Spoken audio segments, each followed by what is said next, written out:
way I'm going. There ain't got no way, ain't got no way I'm gonna make it without my Lord. No, ain't got no way I'm gonna make it without my Lord. No, ain't got no way I'm gonna make it without my Lord. No. There ain't got no way, ain't got no way I'm gonna make.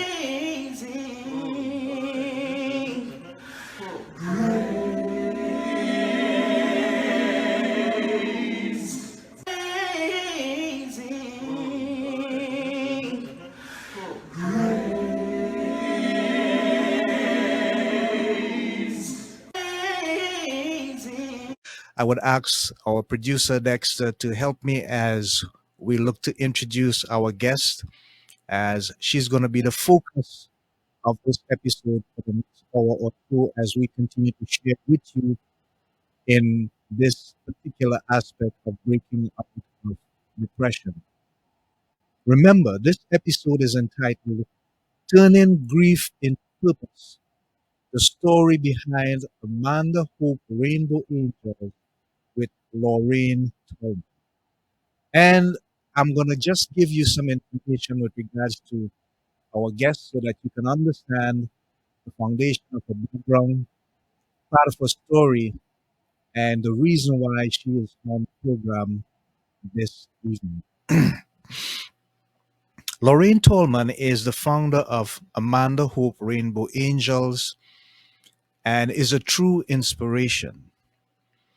After losing her daughter Amanda to childhood cancer, Lorraine turned her grief into a mission. That's foundational, that's powerful.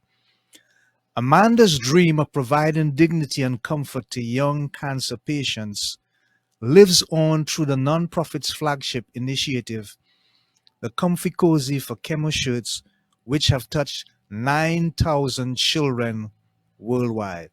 That's really wonderful. Lorraine has built an organization that provides critical support services to families navigating cancer, including financial assistance, counseling, and advocacy. She's also tackling the shocking statistics of pediatric cancer. While it's the leading cause of death among children in the US, only 3.8% of research funding is dedicated to finding a cure. Lauren's story of resilience, purpose, and community driven action is powerful, and she's an engaging guest who can shed light on the overlooked realities of childhood cancer and how everyday people, can make a difference.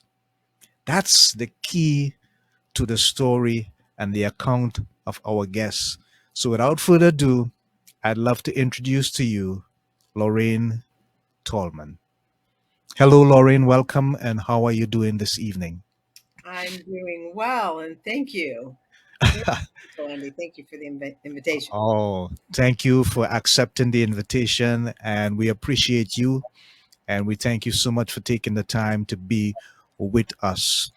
We have a live audience, and we hope that they would have questions and comments, and that we'd have this wonderful interaction taking place as you continue to share with us your amazing story of resilience and overcoming and turning a situation of despair into one of hope and bringing hope to even so many more lives that you have touched thus far.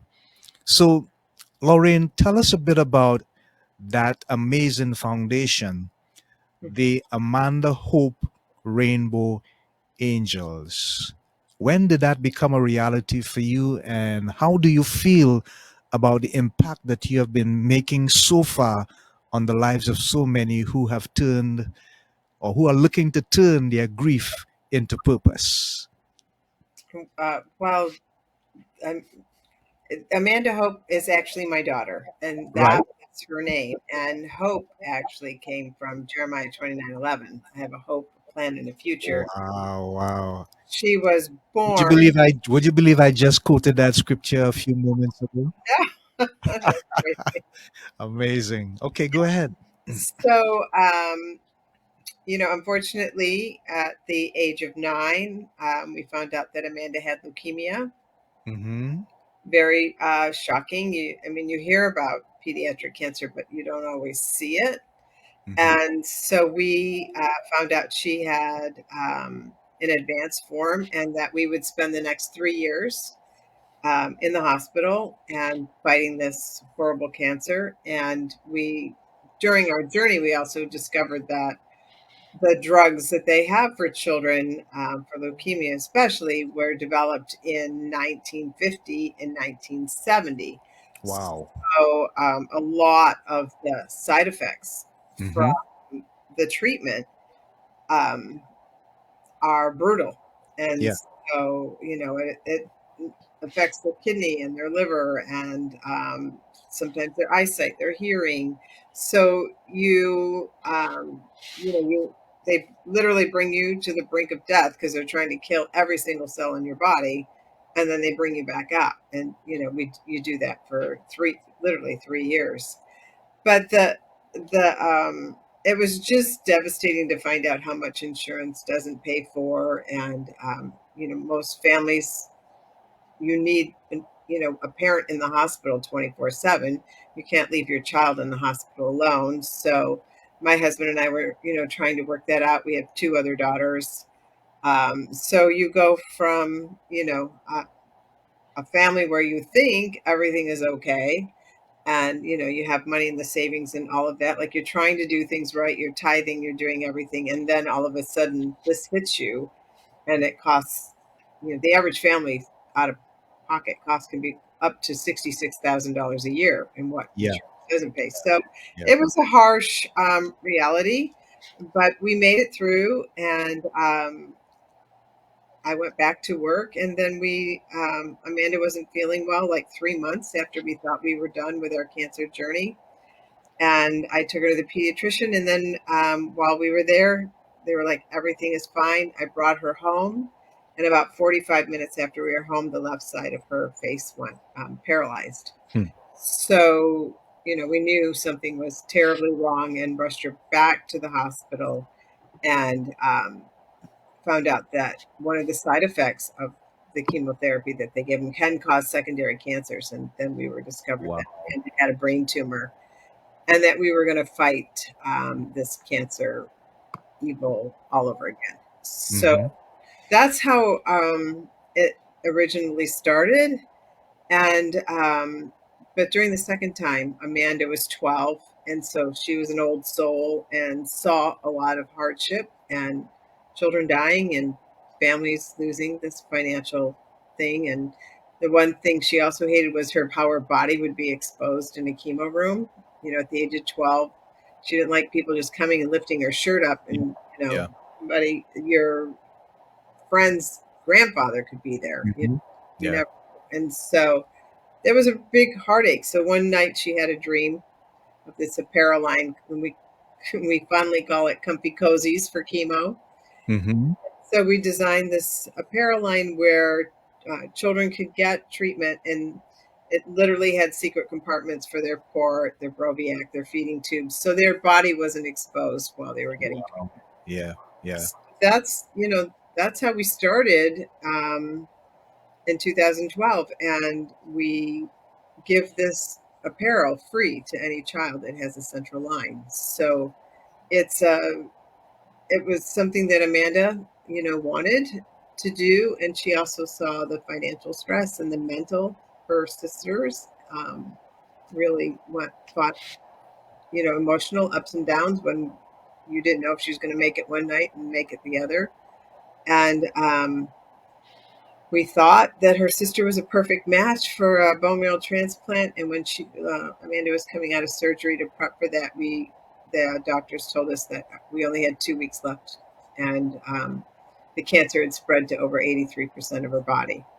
And so that's when Amanda came up with her bucket list, everything from going to the Vatican to Wow. creating comfy cozies for children all over the world. Yes. Yes. Yeah. Yes, so that's how it started. And her last words were, "Mama, promise me you're going to help every child fighting cancer." And so here I am. And it's just really, really hard. And as you know, my from the stress of the financial and losing our daughter, my husband got ulcers, and they took stomach cancer, and then I lost my husband to cancer as well as Wow. the girls. So Yeah. it was very hard, and um, trying to understand the whys of everything. Yeah. Yeah. It was very, very, very painful. Wow. Well, we certainly empathize with you, Lauren, and we also feel the passion. And I know you may have had so many questions, and there were more questions than answers that you had to deal with. But I also hear fight, and I also see resilience in you. And I want you to share with us that emotional switch that you had when you reached to the point where you decided, I am going to keep alive that which my daughter desired and began, and even grow and expanded on it and develop it bigger and larger, which you did. And I must commend you for that. And I think what our people need to hear is that we don't have to fall prey to a negative situation, even though it may be hurting, even though it may be trying and testing, and we have a million questions and we hardly have the answers, and everything seems to be depleting, but there's still hope. That key word you spoke about. What was that emotional shift like for you, Lauren, when you took that stand and you took that grief to a higher level? Yeah, well, it actually started with anger. I Uh-huh. was so angry that Yes. we as a people um, could allow such suffering with, Ah, yeah, yeah. and it's that mindset. If I'm just going to take one thing every day and make it better, and Mhm. knowing what we went through, Amanda used to say big hugs, and so I took my anger and my promise to my daughter to help pediatric oncology families Mhm. not feel so alone. I mean, Yeah, you yeah. you're so isolated, and their immune systems are so shot. But it really started with um, dreams, dreams that my daughter had, and then dreams God gave me, and how to just do this one little thing every day. So in the beginning, all we did was make comfy cozies, which are shirts with zippers, pockets, and snaps. And my whole house was filled with comfy cozies. And so we knew that that made a big difference, that Right. parents didn't have to fight with their children to get their clothes off, to get Yeah. their needles and ports access. So Right. literally started with, I can do this, and God will show me the rest. Mm. We've Yeah. we've come a long way. I mean, our comfy cozies are in every pediatric hospital now, and then we started our own counseling services and mindfulness services that now that we're 12 years old, we're actually able to help families, teach them the coping skills, Yes. that Yeah. when your child is screaming in pain, how to stay Mhm. calm, how to Yeah. get them in a calmer state. So there's all kinds of breathing techniques that you just don't know in the beginning, but it's very helpful, to get that center of peace in the middle of chaos when you're taught how to do it. And that's the key, is staying calm in the storm, because that gives you the clarity of mind to move to the next step. And when you're frozen in chaos, it's hard to make good decisions. Yeah. Yeah. I hear you. Yeah. Yeah. It's sometimes you just got to take a deep breath and hold your heart and say, God's got this. Take a Ah, deep breath. God's yeah. got this. Okay. What Yes. what's next? And trust me, when I was holding my daughter and she took her last breath, Mm. it, Wow. it was like I literally had a moment where I thought I was going to have the second Lazarus in my arms. Mm. He was Yes. going to take her and bring her back. And Hmm. what was very interesting about when she took her last breath was our pastor had a vision where he was, and he had not seen her in the last few days. And we actually were moved to a room with all these stars like a galaxy, which was Amanda's favorite. She loved the Yeah. stars. And he had a vision of, because, when you're in that moment and she's taking her last breath, I literally said, God, if you're going to take her, you better come down off that throne room and take her yourself. Like, I don't want any angels here. Mm. And I say that, when I was fighting with everything that was happening in the room Yeah. at the time. Yeah. Our pastor came to our house that night and he said, Lorraine, and she actually passed away at 11:29 in the morning. Yeah. The scripture, Jeremiah. And he said to me, Lorraine, I had a vision that Jesus came from the heavens and there were all these stars behind you and there were all these room and you were literally laying on your daughter nose to nose, and God opened up the spirit, like the world, and swooped her Mhm. underneath you, spun her around, and her hair grew gloriously, and he took her to heaven. And I just Mhm. started crying because he had Wow. no idea that I was literally yelling at God. Mm. Daughter was taking her last breath, that you better take her yourself, because I was a hot Yeah. mama at the moment. Yeah. My Yeah. 12-year-old was there in my arms, and that was literally, he didn't know she was in a room with stars. He didn't know that I was lying literally on top of her, nose to nose. Like, he didn't know what was going on in the room, but he saw it, and then he shared that with me that night, which brought me amazing peace that God did have her, and she was going to be okay. Wow. Lauren, I really, really commend you for being so vulnerable and so real. And I definitely don't know, even for a slight inkling, what it was like for you to have gone through that process. And that is one of the main reasons why I thought it fit to bring you on this program, because I know that there are people out there who are hurting Mhm. and they need someone to tell them, yes, I understand your pain, but it is not the end all of everything that you're going through. There is hope and there's reason to hope and there's a way of hope. Yeah. I have been through it. I'd like to be there for you. I'd like to help you. Would you let me help you? And I can hear that passion in your voice and I can see it in your body language.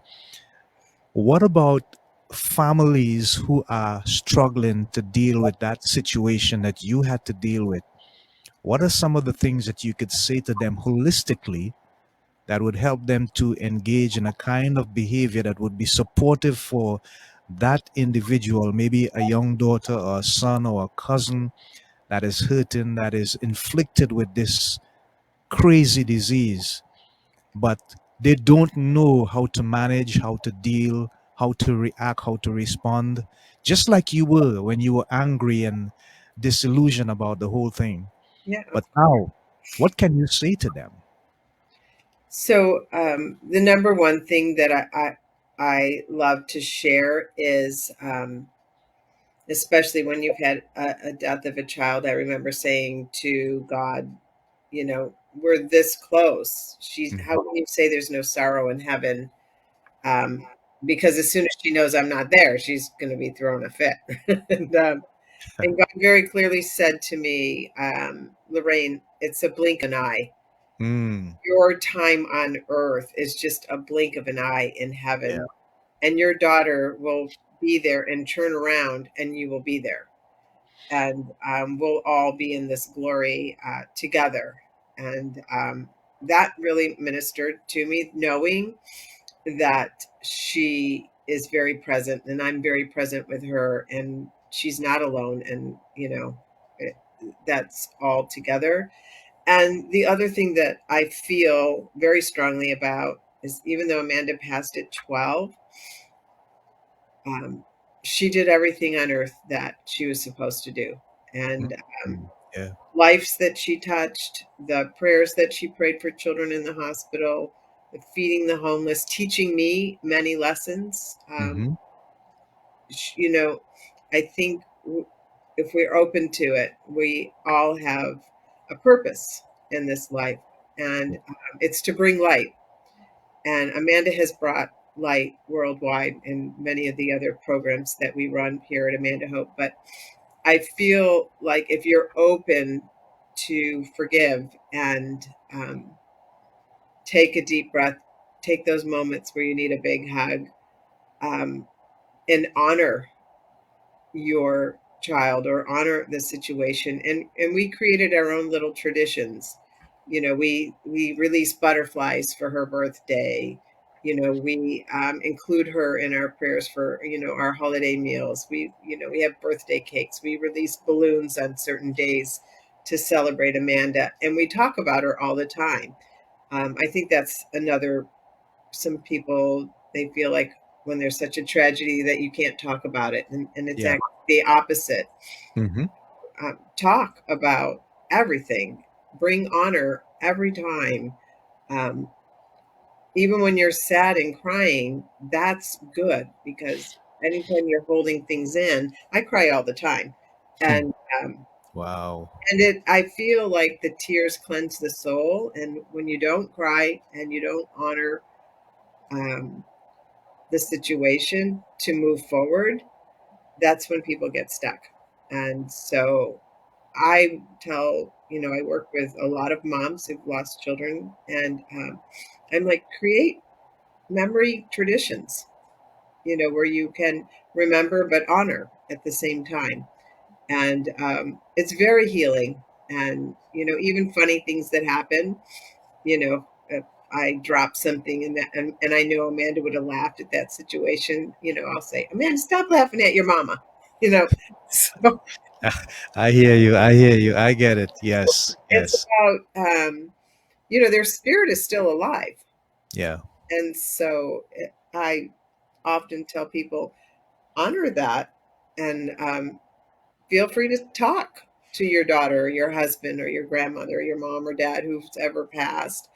And there's times where I want something to change, and I'll say, Amanda, you go into that throne room and you tell God I need this right now. Wow. Like, I know Wow. angels are screaming glory, glory, glory, but go interrupt them.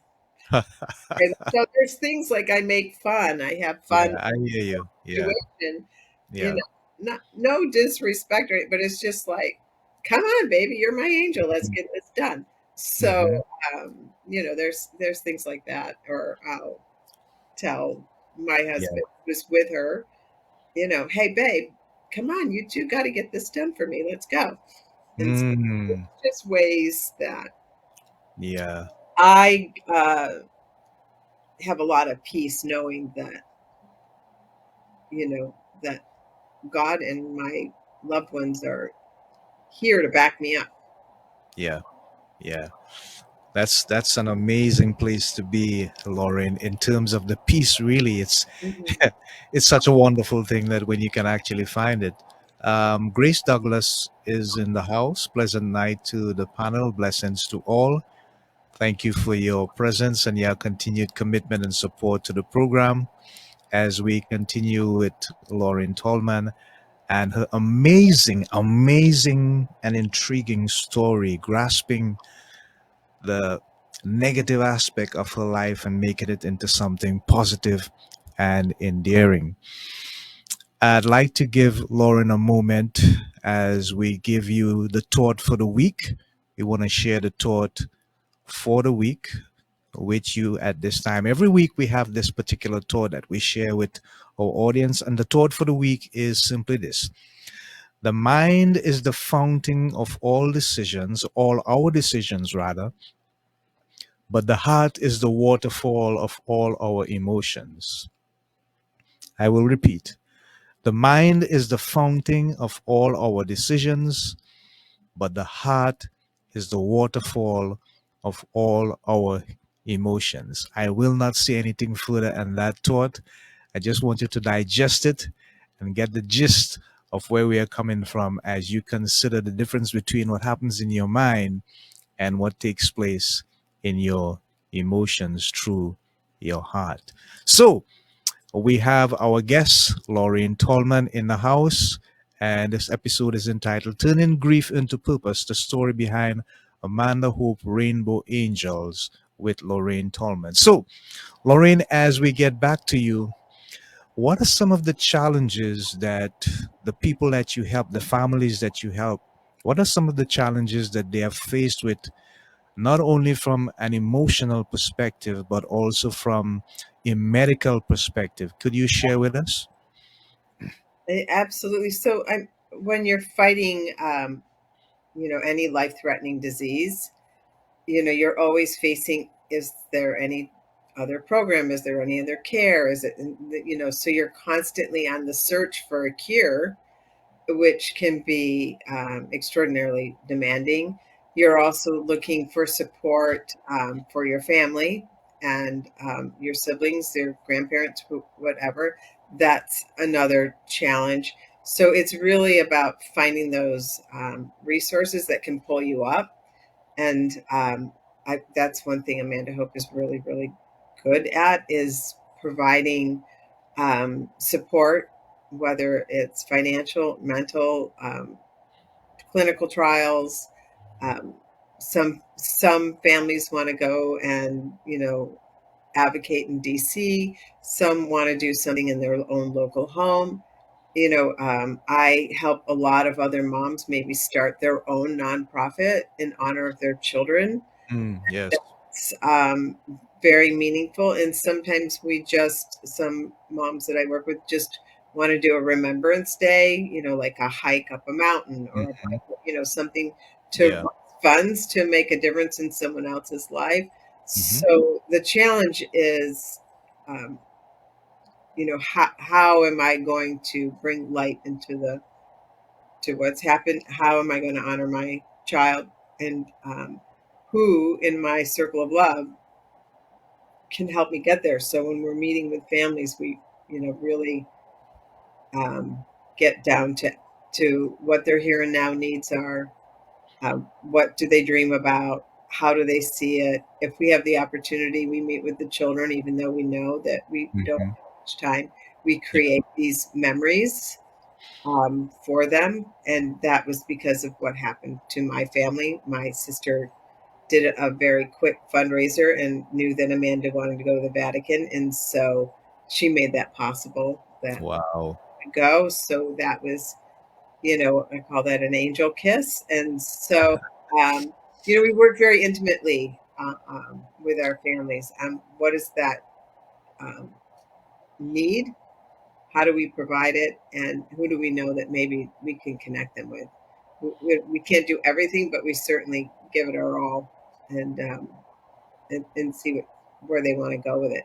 But it's very Hmm. complicated, Hmm. because, and then you have different family members and children that want different things, Yeah. uh, and honor in a different way. And so then we have to look at, well, what does that look like, and how can we maybe even collaborate Yeah. with the different families and the dynamics. And so it's really just about listening. The family needs, everyone in the family needs to be heard. And so our therapists are really good at that.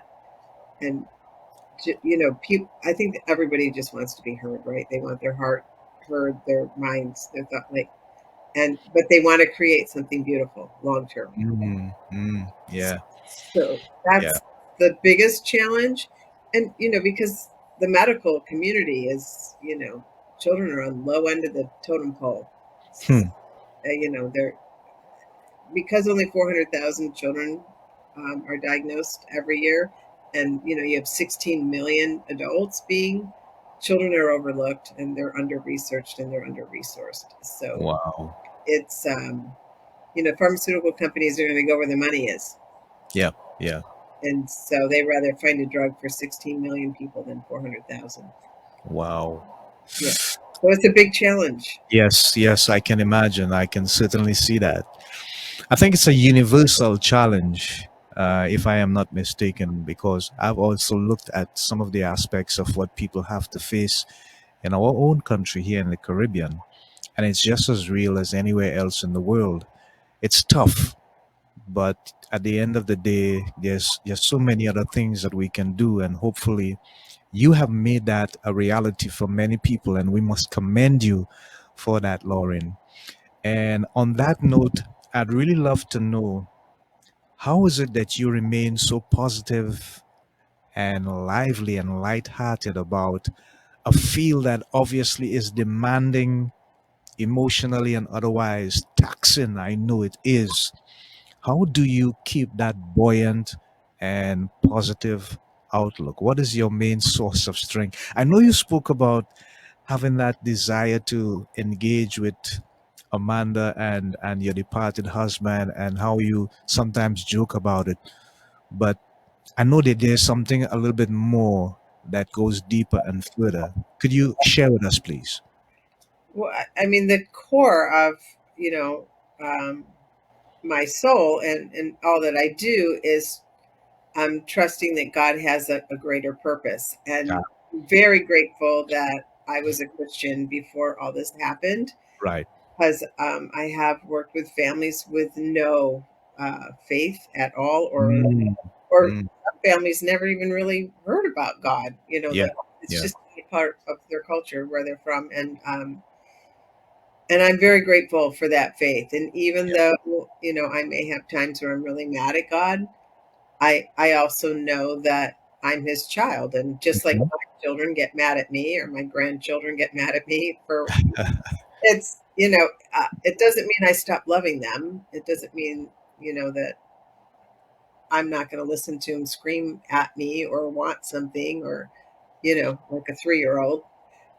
So I trust that my Father God knows my ups and downs, my temperament. He, you know, loved me from the beginning, still loves me, and he's never going to give up on me, and he's never going to stop providing. And as long as I keep having dreams, and he continues to open doors for me to help other children, you know, I will do it. And I do believe that here I am, you know, later in life. I'm, you know, in my 60s now, and Hmm. I feel like I have been through a lot of different things in my life. I mean, I had other Yeah. challenges before my, you know, my daughter was diagnosed with cancer, and every time I just surrender and go, "Where do you want me?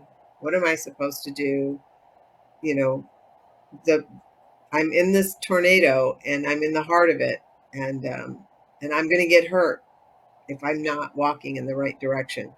And Yeah. so God is very gracious with me and patient, and I now am at the point in my life where I just trust Him. I'll go, all right, I don't like this, but I'm going to trust you, and you'll provide. You know, hopefully it doesn't take your viewers the 60 plus years that I took to get Come in to this that place. place. Um, but uh, it, you know, God has been faithful, and He has allowed my story. I mean, I talk to congressmen and senators now Yeah.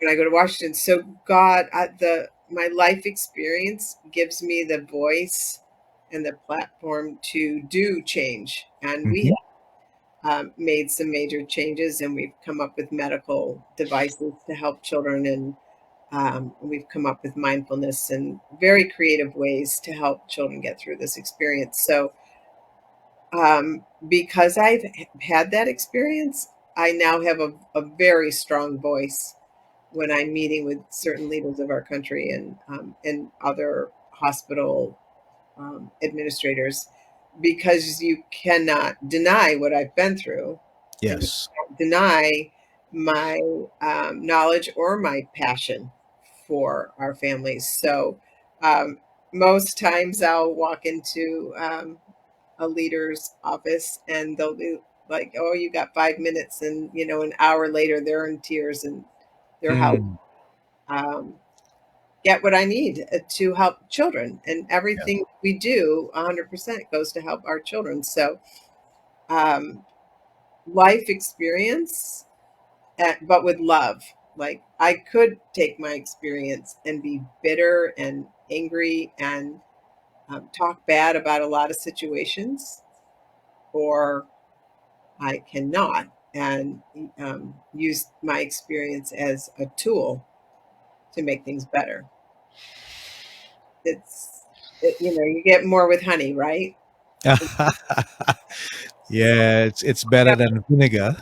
God If you has taught me that when I'm very angry to lower my voice as low as it possibly can go.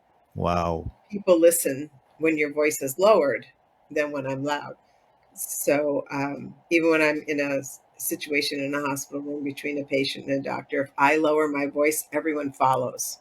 Like they Mm, don't realize it, but yeah, yeah. well, maybe we could look at it this way, and I'm lowering my voice again, and that creates a new environment. Right, right. It Yeah. takes a very painful situation or hard or angry situation, and at the lower I talk, um, the more peace that comes into the room. So there's just different things that I've learned that really help in a very painful situation to bring peace into the room so that their conversation can actually be had at that time. Yeah. Wonderful. I am looking at the differences between what happened to you and for the 12 years or so that you have engaged in this amazing resilience and comeback to impact so many wonderful people and their lives. Is there one story of a child or family that has been impacted by your foundation that stands out with you, that stays with you, that sticks in your memory, that somehow comes easily to mind and you just can't forget it? Yes, of course, I can't mention names, but there was a young Sure. person that actually fought cancer twice. Same thing, relapsed, and is actually doing well. And this young person was a teenager at the time, and they he knew that the stress of the situation, the parents were not going to be able, that they were going to lose their home and they weren't Mm, going to be able to make their bills. And yeah. I had heard about it, and our charity provided the funds so that they didn't lose their home. Mm-hmm. Um, the young man, how I came in and his parents weren't there, and I was just checking on, and he said to me, I don't know what to say. You saved my family, and I don't know what I did, why, what bad thing I did to deserve cancer. Wow. Uh, I want to thank you for taking care of my family because I brought this on them. Mm. So I had an opportunity to share with him, saying, "No, you did not. Mm-hmm. God didn't punish you. Yeah. God didn't bring this cancer. This is the environment we live in, and it just happens very randomly. And Mm-hmm. you're not a bad boy. You are not. You're a wonderful soul. You're a wonderful human being." And I Yes. hugged him, and we had that moment where all the tears were flowing, and healing was coming in.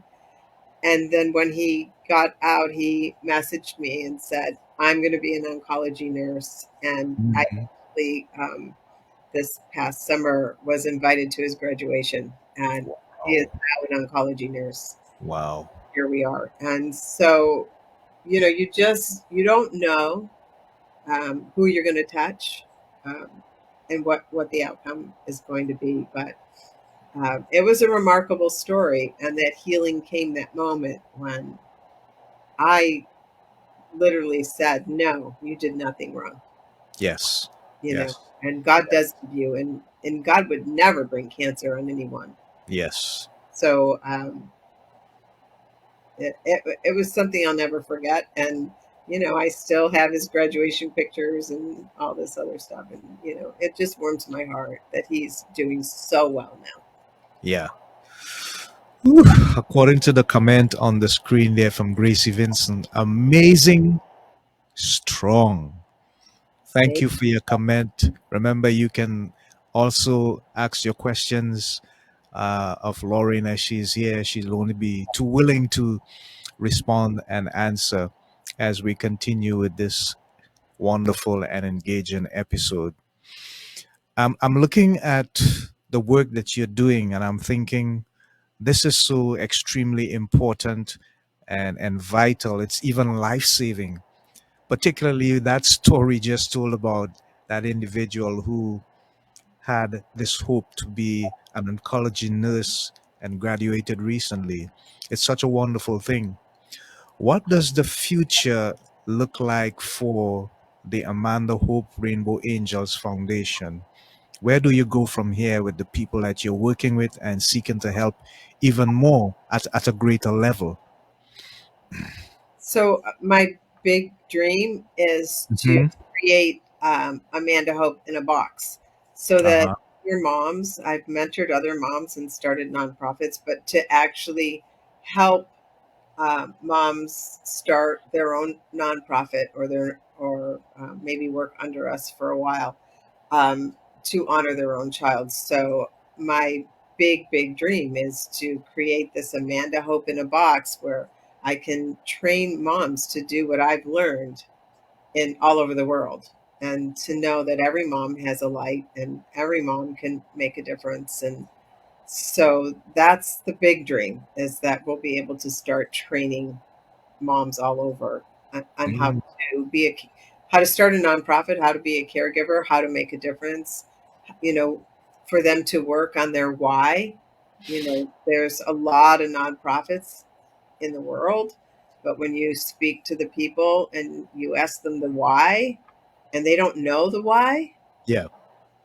then that's not somewhere where you want to invest your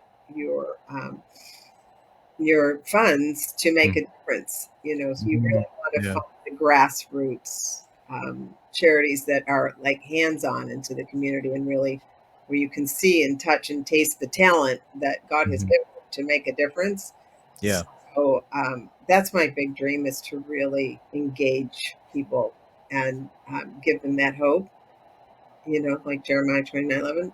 They do have a hope. They do have a future. God does have a plan, and so that's probably the big dream, that soon I'll be able to start creating this Amanda Hope in a box and spread it around the world. Yeah. And another reason why you should be further commended, and you're certainly looking to engage in that level of fulfillment that this situation has created for your life and for those who are involved. Do you expect the communities that you work in to play a more deeper, larger um, enroll in the further development of the foundation, and even to be partners with you in terms of what you do Mhm. for the people that you're helping? Yes, we actually have a program called My Company Cares, Yeah. because we get between 100 and 130 new patients every single month coming to us. Wow. Wow. We get a lot of corporate help, and Mhm. so because we need so much, we also will bring in companies to make our No More Chemo covers, our superhero capes, our No More Mhm. Chemo party bags, our mindfulness kits.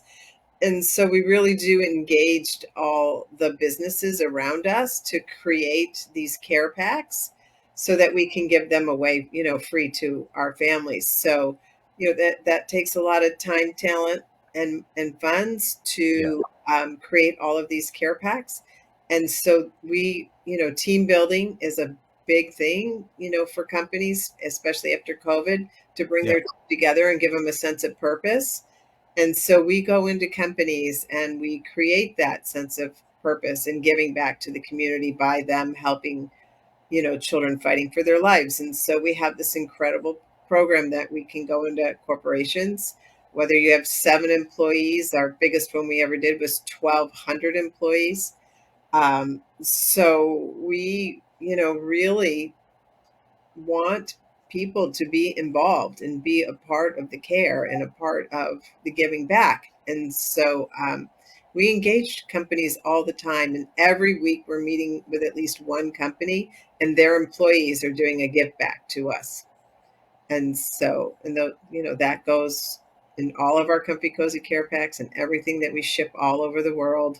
Um, that's a part of it. And we tag the company, we put the little cards in our gift things. This was given to you by XYZ company.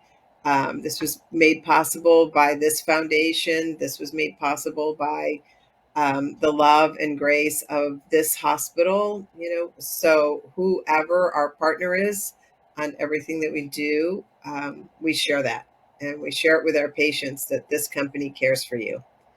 And it's a very powerful program, and that whole giving back works. And we've even had companies where they said their employees came to them because they saw on social media that that company gives back, and so they Mm, wanted to work for a company that was philanthropic. yeah. Uh, so they saw that this company was giving back on our social media, and then went and applied for a job at that company, and was an incredible employee. So that whole circle of love works tremendously well, especially with everything that we're doing. Yeah, wonderful. So Grace Douglas says, well said about the mind. That is so true. And that is alluding to a previous comment that you're making. And then she sends three hearts. So I can add mines as well. Wonderful. Beautiful. I love it. I love it. I love it. It's all good. So, Lauren, tell us, in terms of the media houses, are you getting any support in spreading the word of what you're doing and engaging in more corporate and community partnership? Are they helping you to spread the word, to put the information out there, to put the message out there, to get a sense of awareness to the wider communities about what you're doing? It's beginning, and I think that God is really going to be opening up the doors in 2025 to Hmm. get the message out. Because even the comfy cozies, Yeah. a company can sponsor a child to get the comfy cozy and the mindfulness kits, and Okay. so those things are starting to grow, and I'm expecting great things in 2025. So it's exciting. Everybody knows somebody that fights cancer. So whether Hmm. you're helping an adult, even our apparel we sell to adults, but when they buy it, the comfy cozies, they buy that or one of our t-shirts, it helps support the children to get them free. So Hmm. I think more and more people are starting to really see that this is necessary. And what a wonderful gift to receive an adult tie-dye shirt, Yeah. knowing that the child got their comfy cozy for chemo for free because of that shirt purchase. So Yeah. it's a beginning. We're Right. in the Yeah. beginnings. Yeah. I'm a bit of a workhorse, so spring to take time to do shows like yours, and to spread the opportunities where people can truly help. And I mean, it's priceless to touch a life of a child, and I'm blessed to see the smiles every day. And so I can only tell you that your gift is priceless, because a lot of times kids will say to me, I thought everyone forgot about me because I was living in Wow. the hospital. And Wow. so when they receive a care gift from somebody they Hmm. know, it blows them away that someone would be so kind. Because you can imagine, you lose your friends, right? Yes. You're in the hospital, they can't come visit. They're still playing soccer, they're still doing their after school activities, but you can no longer do it. So it's a very lonely journey when you have a compromised immune system where you can't go out and do everything that other kids do. Yeah. Wonderful. I'm thinking about the fact that you have brought the opportunity for people to have so much more hope rather than despair, and especially in dealing with the children who were unfortunately in a position of disadvantage with regards to having to deal with the aspects of cancer. There's so many. I have heard recently of the famous Hall of Famer basketballer Dikembe Mutombo, I think, die with brain cancer. And That Yes. that kind of it kind of Lauren, that kind of shocked me, because it's like this guy was so healthy, so full of life, so vibrant. And I looked also at the amount of work that he had done after and during the time that he had been playing in the NBA for about 18 seasons. And I'm thinking, wow, he even gave back so much more before he left this place. And you are that kind of example that stand out, and I think that people take note and really understand that God has put us here for a specific purpose. And when you find that purpose like you have found it, it becomes so fulfilling. And you say that you're a workhorse. Well, think about Noah and his family having to build the ark for so long before the rain and the floods finally came. Where did they get the strength to build that from? It could only be God. It could only be God. And you are the epitome of that foundational resilience that I see. And I always tell people in my business as well, and when I get the opportunity, that we have to find a way, Lauren, to show God that the investment He made by putting us here, we're willing to give Him an ROI on that investment. And it Oh, might sound like, yeah, it might sound like a loose or business term or cliche, but I really mean it. Because unless we could turn some of the negatives that are going through in our lives into a positive, which He's always willing to help us to do, then we're going to remain in some negative states of depression and find ourselves losing hope. But you have turned that around and you have made the difference. And I commend you. And you even want to do more. If you had the opportunity to speak to about 7.8 billion people, which is roughly the population of the world, let's say you had this big megaphone and you could speak to them, Lauren, what would your message be? The one that you know they will always remember and probably not ever forget. well, the things that I always tell my staff is you need to smile Ah, because there are times where you will be the only smile that someone sees. yeah. And that phrase that my daughter used to say, big hugs. And Hmm. you will be shocked that you may even hear about it later. Like, well, that, I saw that smile and it gave me hope, or it stopped someone from suicide, or it gave someone that jolt that not everybody's bad. And so sometimes when you're in that spiral of depression and your mind is, being poisoned constantly, sometimes all you need is that smile to Mm. the thought of not, no, there was a good person. And then you go to the second thought that's good. I will do this. I can make a difference.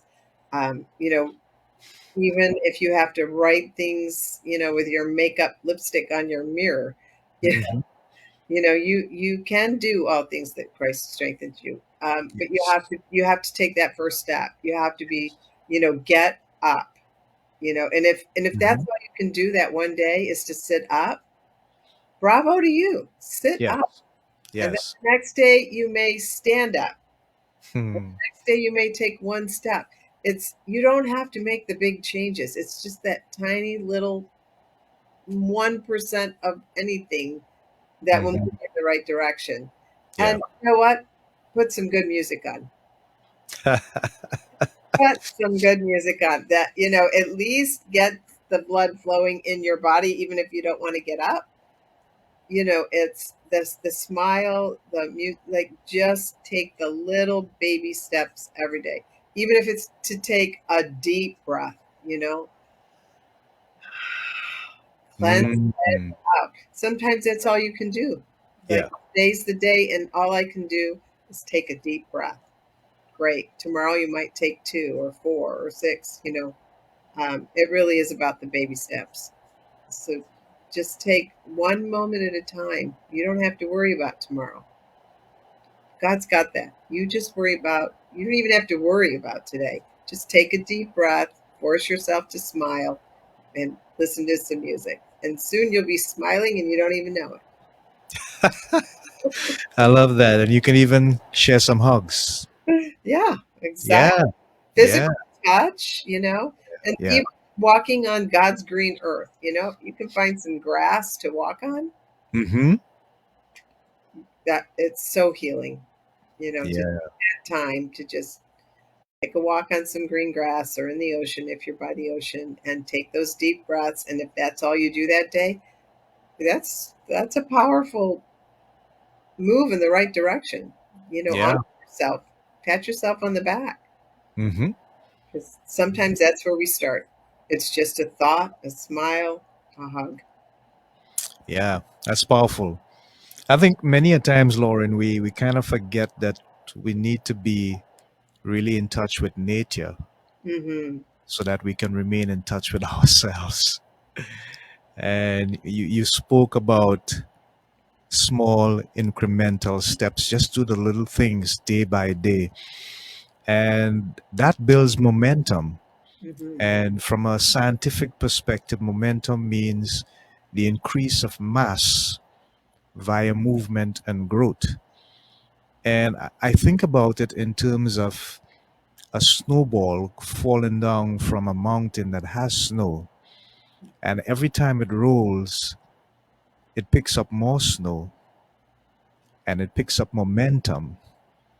And then eventually it's going to reach some place where it's going to crash and explode. But guess what? That explosion is as a result of the momentum that it had gained and gathered over a certain period of time. And that momentum could be aligned to tremendous success.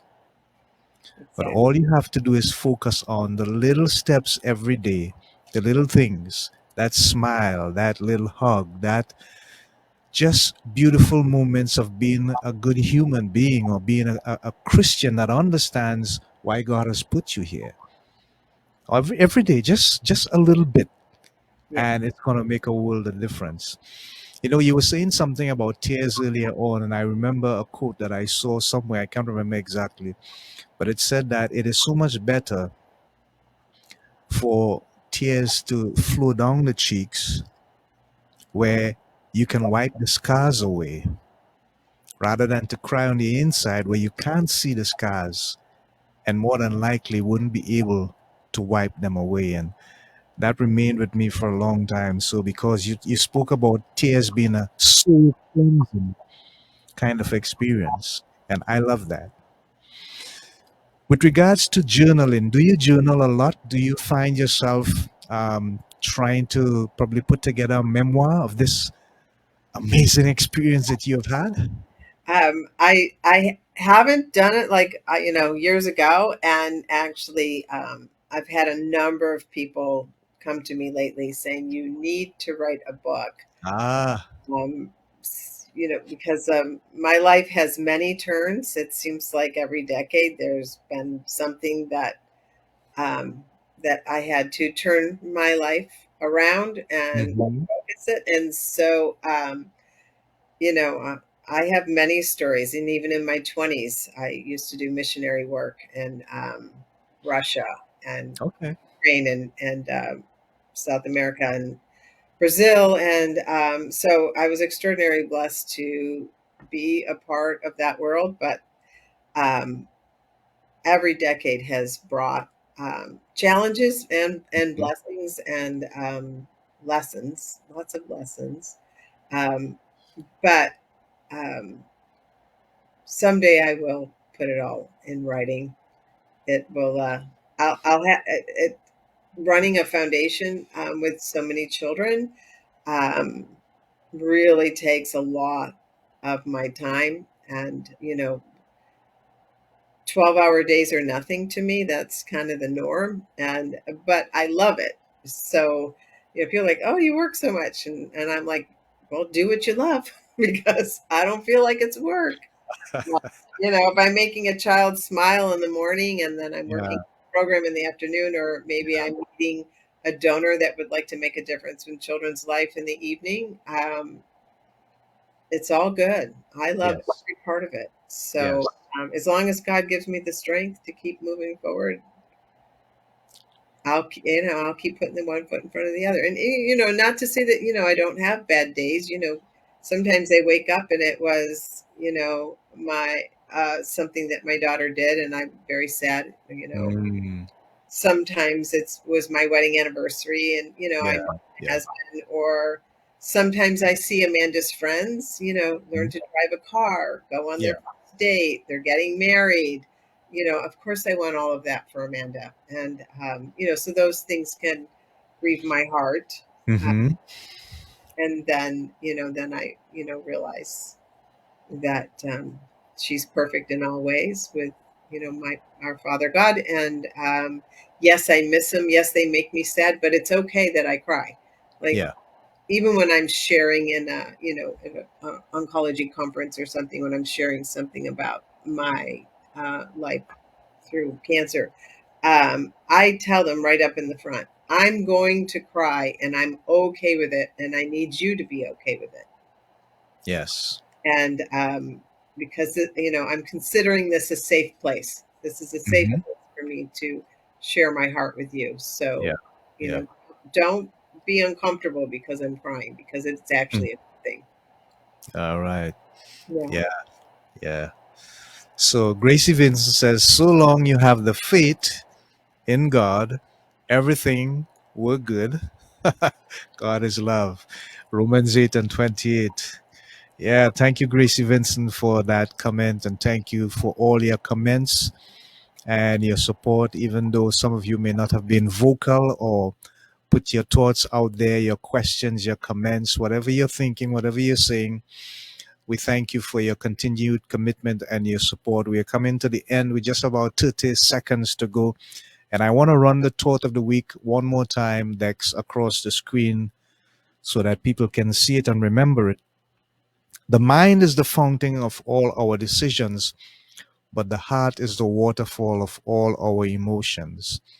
The mind is the fountain of all our decisions, but the heart is the waterfall of all our emotions. We want to thank Lorraine Tolman for being with us, and we're going to ask her to just hold on for a couple of minutes while we end the program. Not too long, we're going to keep you just for a couple of minutes. And we just want to thank everyone for the commitment, their support, their love, and their continued prayers as we work together to build this community to deal with all the fallouts of depression, sadness, grief, anxiety, stress, you name it. And as we close the program, remember, whatever you do, keep doing everything that you can with all that God has given you to help each other, including ourselves, to break out of depression. So long, Godspeed, God bless, Shalom. Bye for now. Until next time, take care.